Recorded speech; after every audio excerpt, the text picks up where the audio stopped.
하나님의 지혜를 계속 배워가고 있습니다. 그리고 오늘은 이 사려 깊음이라고 하는 이 하나님의 성품을 한번 이야기를 해보죠.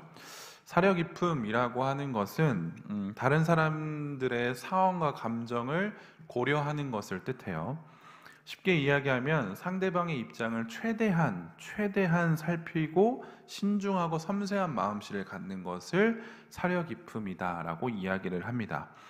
바울은 이 빌레몬서를 쓰면서 최대한 정중하고 사려 깊게 빌레몬에게 요청을 해요.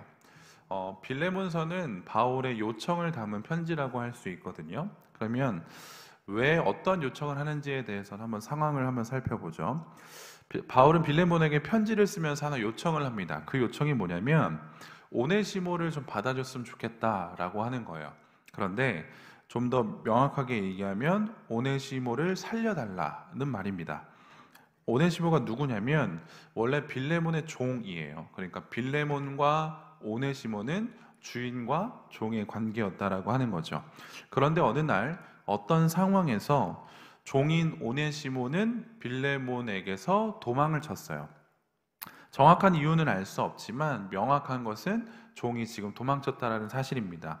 어떠한 성경들을 보고 또 꽤나 많은 학자들이 추론하기를 오네시모가 도망치면서 빌레몬의 금전적인 부분들도 꽤나 손해를 입혔을 것이다 라고 생각을 추론을 합니다. 금전적인 손실도 끼치면서까지 지금 오네시모라고 하는 종은 빌레몬이라고 하는 주인을 도망쳤다라는 거죠. 당시 시대적인 상황을 통해서 살펴보면 종이 주인을 도망쳤다라고 하는 것은 꽤나 큰 일이었어요. 목숨을 내놓고서 행했어야 하는 일이었습니다. 도망친 종이 잡히는 순간 그의 생명은 이제 주인의 손에 달려 있었기 때문에 종은 도망쳐야겠다라고 하는 이 계획을 매우 신중하게 세웠었어야 됐고, 그리고 잡히면 절대 안 됐었다는 거죠. 도망친 종을 사로잡았어요. 근데 살려두는 주인이 그렇게 많지는 않았을 거예요. 왜냐? 종에게는 인권이 없었죠. 그러니까 주인에게 종이라고 하는 존재는 그냥 재산이었기 때문에, 생명으로 보지 않았기 때문에 말을 안 들면 그냥 치워버리면 되거든요. 그냥 죽여버리면 돼요. 생명을 죽이는 것에 있어서 거리낌이 없었던 게 아마 당시의 문화였다라고 한다면 종을 죽이는 건 그냥 아주 쉬웠던 일이었을 겁니다. 그런데 오네시모가 도망을 쳤잖아요. 그런데 바울을 만나게 돼요. 도망친 어느 곳에서 오네시모가 바울을 만나게 되고 바울과 오네시모의 인연이 시작이 되거든요. 그런데 오네시모와 바울이 어떤 관계였냐면 10절의 말씀을 보면 이렇게 기록을 해요. 갇힌 중에서 낳은 아들 오네시모를 위하여 내게 간구한대요. 바울은 지금 갇힌 중에 있거든요. 옥에 갇힌 상황이에요. 근데 갇힌 중에서 바울이 아들을 낳았대요. 그러니까 물론 이제 바울은 결혼을 하지 않았지만 이러한 표현을 쓰는 것은 무엇이냐면, 그러니까 바울이 종종 본인이 이제 전도자의 역할을 감당하면서 누군가를 복음을 전도했을 거잖아요. 그러니까 내가 전도자로서 누군가를 그리스도께로 인도하였다라는 이 말을 어떻게 표현하기도 했냐면 아버지와 아들의 관계를 빌어서 표현하기도 했어요. 그래서 지금 갇힌 중에서 낳은 아들 오네시모라고 하는 말은 바울이 정말로 육신으로 아들을 낳았다는 의미가 아니라 내가 지금 이 오네시모에게 복음을 전하였고 그 오네시모는 복음을 들었고 구원받았고 그리스도인이 되었다라고 하는 의미를 갖게 된다는 거죠. 그래서 바울은 오네시모가 이전에는 무익한 자였는데 이제는 유익한 자다라고도 이야기를 해요. 그리고 빌레몬과 바울의 관계는 앞서서 우리가 읽진 않았지만 앞서 말씀들을 보면서 잘 유추할 수 있는데, 바울과 빌레몬은 서로가 서로를 동역해주는 동역자예요. 동역자. 그 말은 바울 또한 빌레몬의 영적인 아버지였다라는 것을 우리는 추론할 수가 있습니다. 17절을 보면 그러므로 네가 나를 동역자로 알진대 그를 영접하기를 내게 하듯 하고, 바울이 빌레몬에게 지금 요청하는 부분이거든요. 너가 나를 동역자로 알잖아. 나 또한 너를 동역자로 알아. 동역한다라는 것은 꽤나 의미가 있는 겁니다. 동역한다라고 하는 것은 굉장한 수평적인 관계로 이어지고 있는 상황 속에서 하나님의 나라를 위해서, 복음을 위해서 최선을 다하고 있다라는 것을 알려줄 수 있는 본문이거든요. 종합을 해보면 빌레몬과 오네시모는 동일한 사람, 바울을 통해서 복음을 경험하게 되었던 것 같아요. 그리고 그들은 그리스도를 영접하였고 믿는 자가 되었다는 것을 우리는 추론할 수 있겠죠. 이 점이 매우 중요한데 바울이 빌레몬서를 쓴 이유가 바로 이 점 때문에 그래요. 바울은 빌레몬서, 그러니까 빌레몬에게 편지를 쓰면서 한 가지 분명한 전제를 놓고 이 편지를 쓰고 있다는 거죠. 그것이 바로 무엇이냐면 주인과 종의 관계였던 빌레몬과 오네시모의 관계가 이제는 바뀌었다는 것을 전제해요. 어떻게 바뀌었냐? 이제 너희들은 그리스도 안에서 하나가 되었고 너희는 그리스도 안에서 이제부터 동역자야 라고 하는 이 점을 먼저 분명하게 밝히고 나서 지금 바울은 요청을 하고 있다는 것을 뜻합니다. 주인과 종은 세상의 관계예요.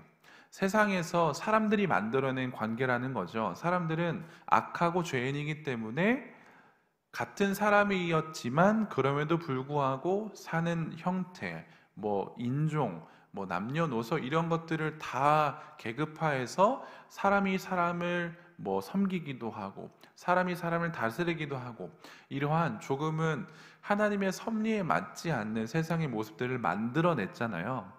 주인과 종의 관계도 그래요. 세상의 관계였다는 거죠. 세상이 부여한 거였어요. 그런데 그리스도 안에서 이제 너희들은 새로운 관계로 형성이 되었는데 이제부터 주인과 종의 관계가 아니라 하나됨의 관계, 동역자의 관계다라는 것을 먼저 이야기를 해요. 그리고 나서 바울은 아마 또 이렇게도 이야기했을 거예요. 우리는 다 그리스도 안에서 그리스도의 종이야. 빌레몬, 너는 세상에서는 주인이었을지 모르겠지만 너가 정말 그리스도를 믿고 그리스도 안에 거한다고 한다면 넌 주인이 아니라 이제부터 종이야 라는 것을 분명히 이야기했을 거라는 거죠. 그리스도 안에서는 서로의 높고 낮음이 없어요. 우열이 없다는 것을 분명히 이야기한다는 거죠. 이것이 예수를 믿은 자, 그리스도 안에 있는 자들의 새로운 정체성이었다는 겁니다. 바울은 이것을 먼저 분명하게 전제하고 나서 빌레몬에게 아주 조심스럽게 요청을 해요. 이 조심스러운 요청은 8절과 9절에 나와 있는데 바울은 빌레몬의 영적인 아버지였습니다. 사도였어요. 그래서 사도는 권위가 있거든요. 말씀의 권위가 있어요. 사도라고 하는 것은 직접적으로 예수님께서 제자들을 택하셨다, 이 사실을 분명히 다 알고 있었거든요. 그만큼 이들은 예수님과 함께한 자들이었어. 사도는 정말로 권위가 있어. 그 말씀에 권위가 있어. 사람들은 그것에 대해서 다 인정했다고요. 그래서 사도들이 말하는 것에 있어서는 그들은 거의 대부분 다 순종을 했어요. 바울도 이것을 알고 있었겠죠. 바울도 분명한 사도였습니다. 그래서 바울은 내가 사도이지만 빌레몬은 너의 영적인 아버지이지만 너에게 나는 명령하지 않겠어 라는 식으로 이야기를 풀어나간다는 거죠. 바울은 사도의 권위를 가지고 빌레몬을 움직이길 원하지 않았어요. 왜냐하면 바울은 빌레몬을 향한 사려 깊음의 태도가 있었기 때문이에요. 그래서 오늘 우리가 읽은 말씀 8절부터 10절까지를 제가 조금 말을 풀어서 해봤거든요. 아마 바울은 빌레몬에게 이렇게 정중하게 이야기했을는지도 몰라요. 빌레몬, 당신에게 있어서 도망쳐 나온 이 오네시모는 더 이상 이전과 같은 사람이 아닙니다. 이제는 우리와 같은 예수 그리스도를 믿는 자로 그리스도 안에서 우리는 하나가 된 자입니다. 그렇다면 빌레몬, 저는 당신께 정중하게 요청을 드립니다. 물론 이 부탁이 매우 어렵다는 것은 알지만 당신이 하나님의 사랑을 기억한다면, 경험했다면 이제는 종이라 여길 수 없는 이 오네시모를 당신에게 다시 보내겠습니다. 그러니 빌레몬, 오네시모를 세상의 관계로 보지 말고 그리스도 안에서 관계를 새롭게 여기고 그를 용서하시기를 요청합니다. 아마 바울은 이렇게 빌레몬에게 정중하게 요청했을 거예요. 바울은 빌레몬이라면 자신의 의도를 분명하게 알아차리고 자신이 이야기한 것처럼 요청한 것처럼 행할 것이다 라는 것을 확신했던 자입니다. 그러나 그 행동이 자신의 권위로부터 주어진 것이 아니라 어쩔 수 없이 사도가 이야기했기 때문에 이것을 거역하는 것은 안 돼 라고 하는 이 어쩔 수 없이 행해지는 것이 아니라 빌레몬 스스로가 깨닫고 진심 어린 순종으로 행해지는 선행이 되기를 간절히 바랬다는 거죠. 그래서 바울은 14절에 이렇게 이야기를 해요. 다만 너의 승낙이 없이는 내가 아무것도 하기를 원하지 아니하노니 이는 너의 선한 일이 억지같이 되지 아니하고 자의로 되게 하려 함이라. 금요 예배 때 잠깐 이야기를 나눴었는데 선한 행동, 선한 일이라고 하는 건 인간성을 가지고 있는 것이라고 말씀을 드렸어요. 내려주세요. 인간성을 가진 것이다. 선한 행동을 하지 않는다는 것은 인간성이 사라진 거예요. 그건 뭐만 남냐? 본능만 남게 되거든요. 선한 행동을 하지 않는다라는 것은 본능으로 살아가는 걸 뜻해요. 그러니 인간에게 인간성이 있다는 것은 하나님의 성품이 있는 것이다 라고도 이야기할 수 있다는 겁니다. 빌레몬은 주인이었어요. 그래서 사람의 본능으로만 행한다면 오네시모가 돌아오는 즉시 죽여도 돼요. 그게 무방해요. 전혀 고발당하지도 않고 법적으로도 아무런 문제가 없다는 겁니다. 그것이 주인과 종의 사회적인 약속이었어요. 그렇기 때문에 만약 빌레몬이 인간성을 배제하고 본능적으로만 오네시모를 대했다면 그를 죽여도 돼요. 그런데 바울은 확신했어요. 무엇을 확신했냐? 빌레몬이라고 하는 사람은 하나님의 성품을 가진 자, 인간성을 지닌 자라고 하는 것을 확신했어요. 이 사람들은 뭘 하는 사람들이냐면 이 하나님의 성품을 지키기를 애쓰는 자들이거든요.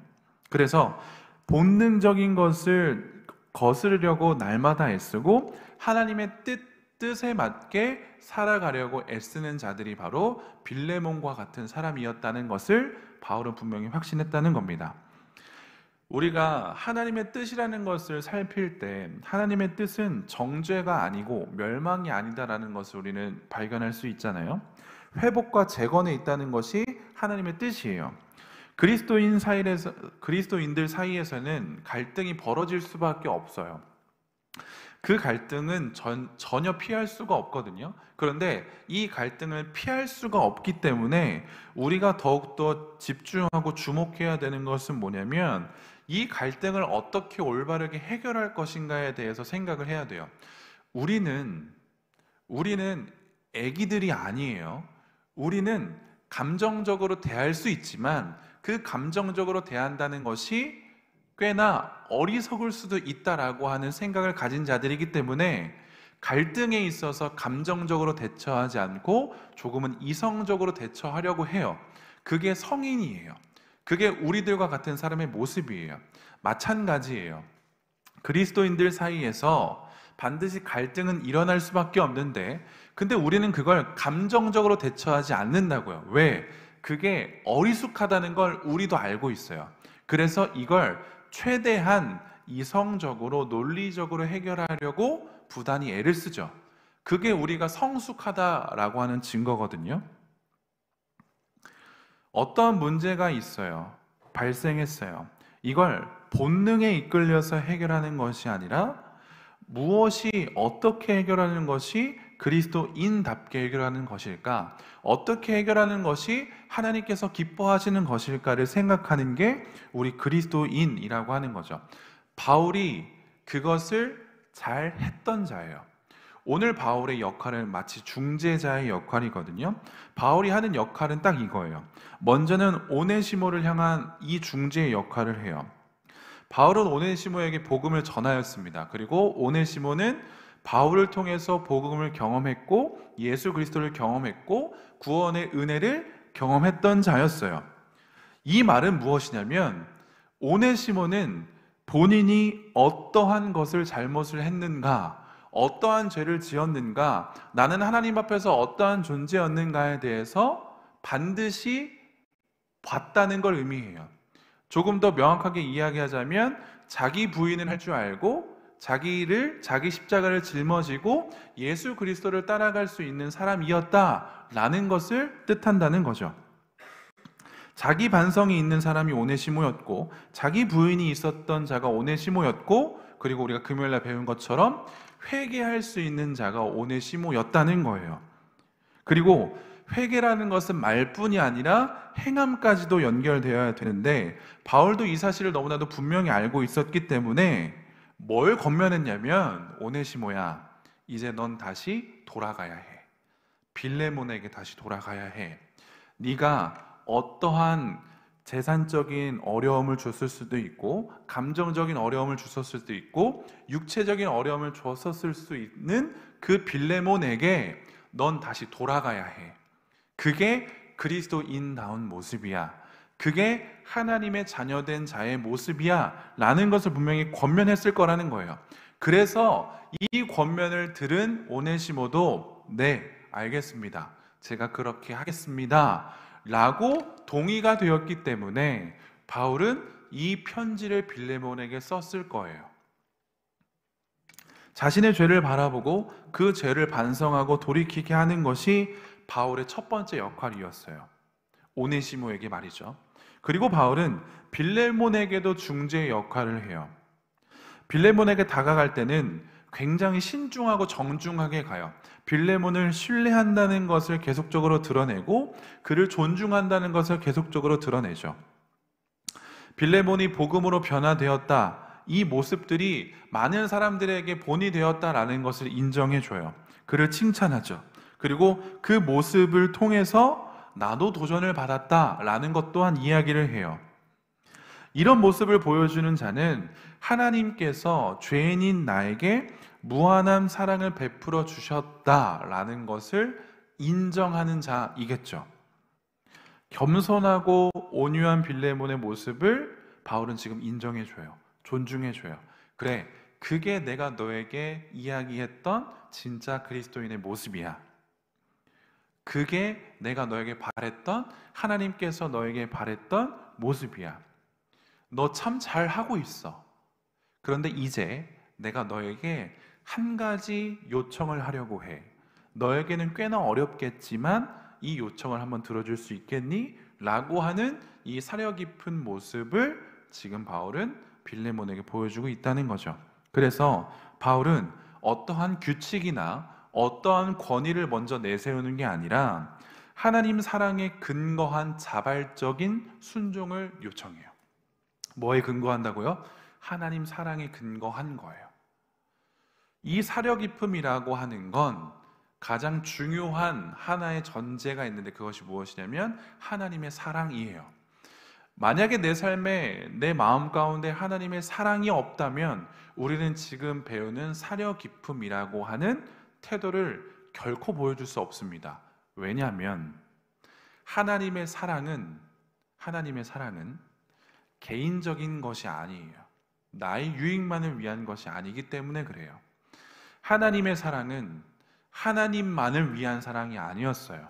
그건 철저하게 타인을 위한, 나를 위한 사랑이었기 때문에 그래요. 그래서 여러분들의 마음 가운데 혹 하나님의 마음이 있다라고 한다면 여러분들도 오늘 바울이 보여주는 것처럼 사려 깊은 태도를 취할 수 있겠죠. 그러나 반대로 여러분들의 삶 가운데 하나님의 사랑이 경험되어지지 않으면 여러분들은 결단코 사려 깊음이라고 하는 태도를 취할 수가 없어요. 왜? 하나님의 사랑을 경험하지 않았다는 것은 우리는 지금도 여전히 본능적으로 살고 있다는 것을 뜻하기 때문에 그래요.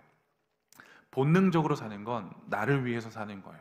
내 유익, 나를 위해서만 살기 때문에 다른 사람들은 눈에 들어오지 않겠죠.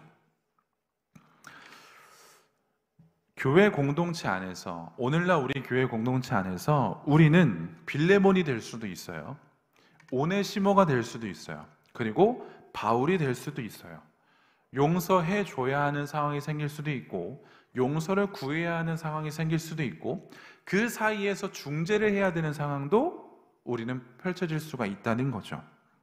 건강한 공동체는 이 상황에서 연결고리를 잘 찾을 수 있어야 되거든요. 이 연결고리가 바로 무엇이냐면 우리는 다 그리스도 안에 있다라고 하는 연결고리예요. 용서를 구해야 하는 사람도, 용서를 해줘야 하는 사람도, 그 사이를 중재해야 되는 사람도 우리는 다 지금 그리스도 안에 있어. 우리는 다 서로를 위한 동역자야. 우리는 하나야 라고 하는 분명한 연결고리를 갖고 있어야지만 우리는 이 그리스도인들이 겪는 갈등을 잘 해결할 수가 있다는 거예요. 우열이 없어요. 우리는 서로 정죄할 수가 없어요. 왜? 우리는 다 그리스도의 종이에요. 그래서 종끼리는 정죄하지 않습니다.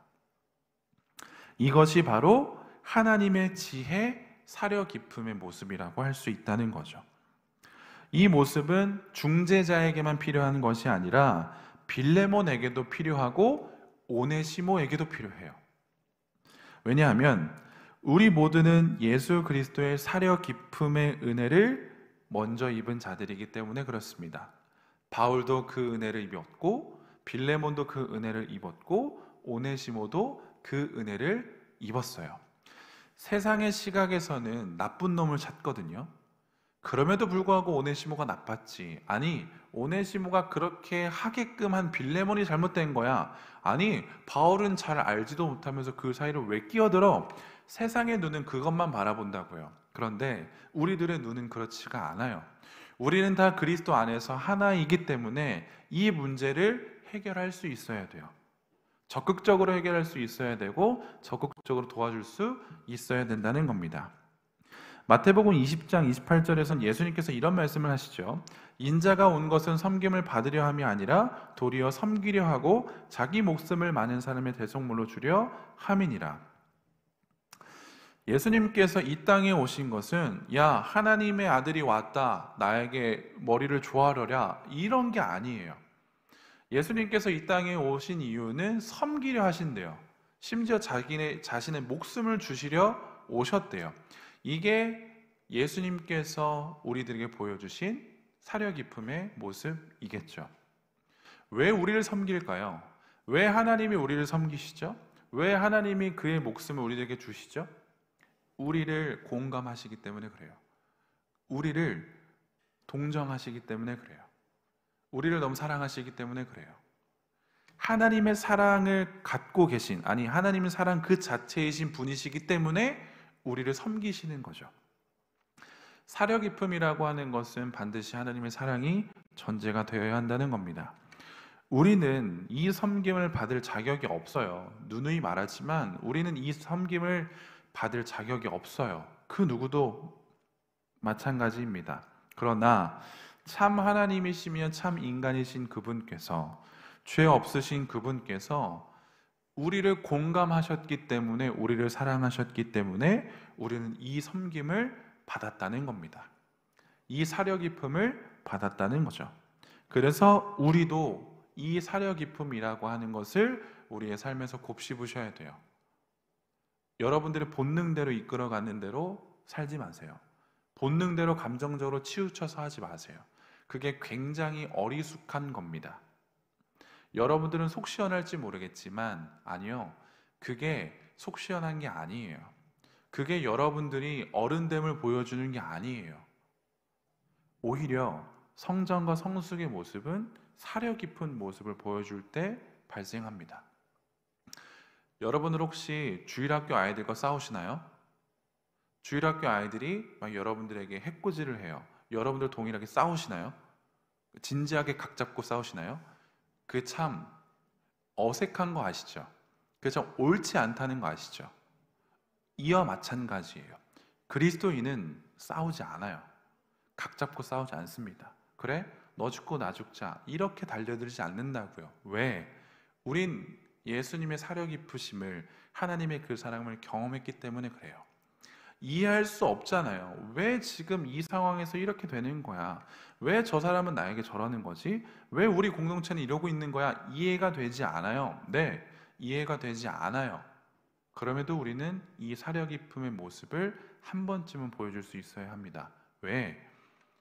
하나님을 우리 이해하셔서 이 땅에 오셔서 우리를 살려주신 하나님의 사랑의 결정체이시기 때문에 그래요.